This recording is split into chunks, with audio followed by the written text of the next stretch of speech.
Bendiciones, Dios les bendiga a todos. Aquí el pastor Héctor Quiñones en Conexión Espiritual. Mirando en el día de hoy Salmo 42 hasta el Salmo capítulo 45, titulado Viene el novio. Señor, eres bueno y maravilloso y no hay otro como tú. Te damos toda gloria y te damos toda honra.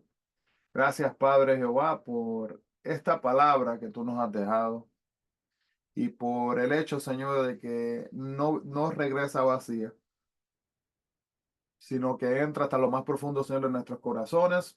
Pedimos, Padre, que asimismo nos ayudes para que todo, Señor, lo que hagamos, lo que digamos, lo que pensemos, se alinee de acuerdo a tu plan y propósito en nuestras vidas. En el nombre de Jesús. Amén y amén. Así que, hermanos, podemos ver entonces acá que hoy estamos leyendo, ¿verdad?, algunos de estos salmos que son atribuidos a los hijos de Coré, descendientes del hombre que murió por su rebelión contra Moisés. Si se acuerdan de esta historia, una historia increíble, como sucedió, se encuentra en Números 16, del 1 al 33 y capítulo 26, versículo 10. Si no la ha leído, hermano, le urjo que la lea. Es increíble lo que sucedió en ese momento, ¿verdad? Como la tierra literalmente se los tragó. Es prácticamente en esencia. Una parte de esta familia fue consagrada como los porteros del templo en Primera de Crónicas 9:19 y otra como cantores y músicos del templo en Primera de Crónicas 6:31 al 33 y versículo 37. El corazón del, ¿verdad? Del pasaje de esta lectura se encuentra casi en el capítulo 45, pero vemos entonces en el capítulo 42 que es abatido, los coreitas son el autor. Abatido pero confiado. El 43 es desconocido. La idea clave es aislado pero nunca solo. Y el capítulo 44, la idea es fracaso convertido a sí mismo en éxito. Y el capítulo 45, aquí viene el novio. Así que podemos ver, primero que nada, ¿verdad?, que Jesucristo es la condescendencia de la divinidad y la exaltación de la vida humana, de la humanidad. Nos dice la palabra entonces asimismo que los hijos de Coré escribieron los salmos, estos salmos del 42 hasta el 49. Coré fue un levita que encabezó una rebelión en contra de Moisés, y Coré perdió su vida, pero sus descendientes permanecieron fieles a Dios y continuaron sirviéndole en el templo.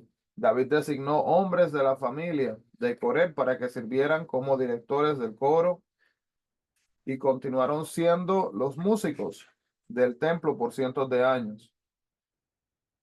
Así como la vida de un siervo depende a sí mismo también, hermanos, del agua, ¿verdad?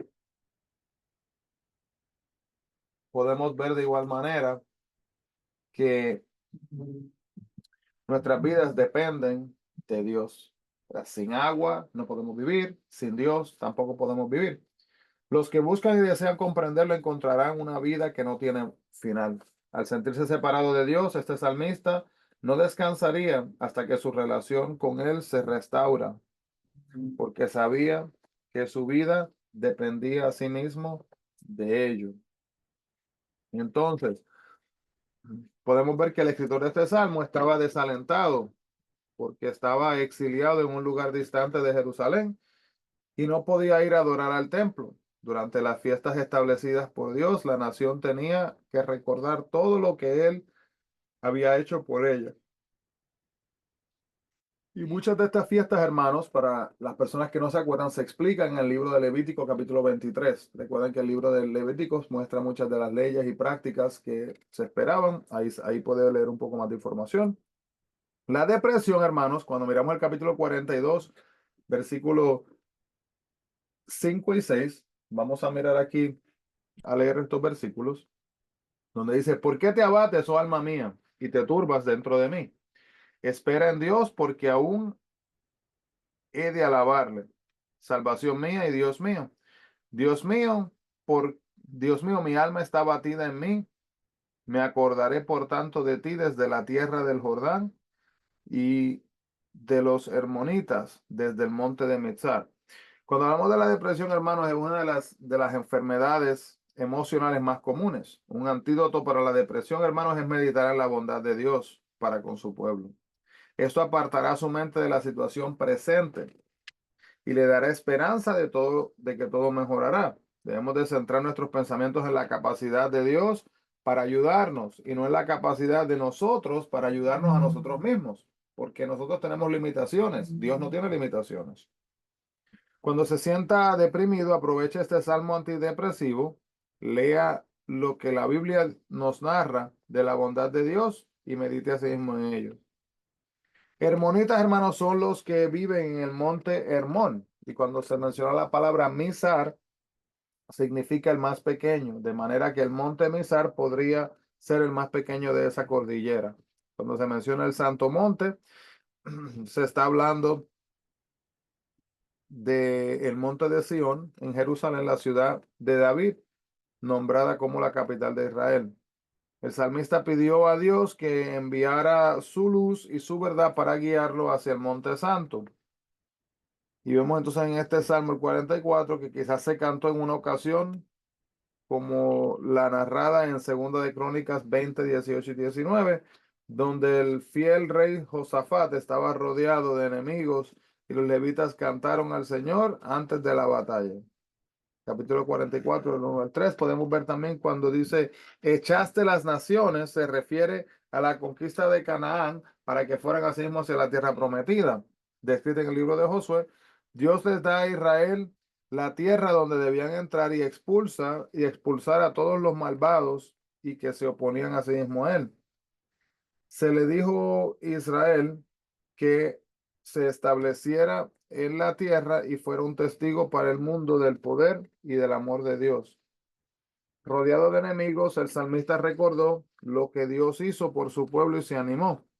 Podemos tener esta misma confianza en Dios cuando nos sintamos a sí mismos nosotros atacados. Solo Dios es digno de confianza, hermanos. Dios nunca nos va a abandonar. A pesar de nuestra fe y obediencia a Dios, ¿verdad? Derrotaron a sí mismo a Israel. El salmista no entendía por qué Dios permitió que esto sucediera, pero no perdió la esperanza de descubrir la respuesta. A pesar de que sentía que su sufrimiento era inmerecido, reveló la verdadera razón de su sufrimiento en el versículo, ya que sufría porque estaba comprometido con Dios. Pablo citó la queja del salmista en Romanos capítulo 8, versículo 36 para mostrar que siempre debemos de estar preocupados, preparados para enfrentar la muerte por causa de Cristo. El salmista hermano prácticamente gritó a Dios para que redimiera a su pueblo por causa de su misericordia. Somos contados como ovejas para el matadero. Nada puede separarnos del amor de Dios, ni siquiera la muerte. Cuando tema por su vida, hermanos, pida a Dios que lo libere y recuerde que ni siquiera la muerte física nos puede separar a sí mismo de él. Las palabras del salmista sugieren que no creyó que Dios lo hubiera abandonado. En vez, instó a Dios para que apresurara su ayuda, preguntándose por qué Dios parecía dormido. Un paralelo del Nuevo Testamento se encuentra en Marcos capítulo 4, versículo 35 al 41, cuando Jesús se quedó dormido en la barca durante la tormenta. Y en ambos casos, por supuesto, Dios estaba listo para ayudar, pero primero quiso edificar la fe de los seguidores. Salmo 45 es conocido como un salmo mesiánico. ¿Y por qué? ¿Qué significa esto de mesiánico? Porque describe proféticamente la futura relación del Mesías con la iglesia, su cuerpo de creyentes. El versículo 2 expresa la bendición abundante de Dios sobre su Mesías. Los versículos 6 al 8 tienen su verdadero cumplimiento en Cristo y a la iglesia se le describe como la novia de Cristo anote por ahí, importante estas lecturas si no la ha leído, Apocalipsis 19, 7 y 8, Apocalipsis 21, versículo 9 y Apocalipsis 22, capítulo 17. Y podemos ver así mismo que también se menciona en el capítulo 45, versículo 8 y 9, la mirra. La mirra, hermanos, es una resina fragante de ciertos árboles de Arabia, por lo general se usaba en perfumes. El aloe es una madera fragante y compacta utilizada a menudo para hacer cajas de almacenaje o arcas. y es probable que la acacia proceda de la flor del árbol de canela. Esta costosa fragancia era apropiada para las bodas de los reyes. Y la ubicación de Ofir se desconoce, pero se cree que estaba en Arabia o en África y alcanzó fama también como fuente, asimismo, de oro. El capítulo 45 del 13 al 17 es como ahí presenta una poesía muy hermosa que tenemos que verla como una representación de la novia de Cristo, la iglesia ilustrada con las bendiciones más ricas cuando se unen para siempre con Él. Así que, hermanos, la iglesia es, ¿verdad? La novia y estará asimismo contrayendo unión, armonía con Dios en las famosas bodas del Cordero que se hablan. Estaremos listos y preparados para ser partícipes. Eso depende, hermanos, de qué tipo de vida elijamos vivir. Así que si usted no le conoce a Jesucristo como su único y exclusivo Salvador, le urgimos, hermanos, que tome ese paso y que le dé la bienvenida en su vida a Dios de igual manera. Señor, gracias, Padre, por la oportunidad de ser partícipes de tus bendiciones, de guiarnos, de ayudarnos y de asimismo, Señor, poder continuar diariamente hacia adelante, entendiendo, Jehová, Padre, que lo tienes todo bajo control, entendiendo asimismo, Señor, que si no fuera por tu gracia y por tu amor, ¿qué sería de nosotros? Guárdanos y ayúdanos. Y te pedimos, Señor, asimismo que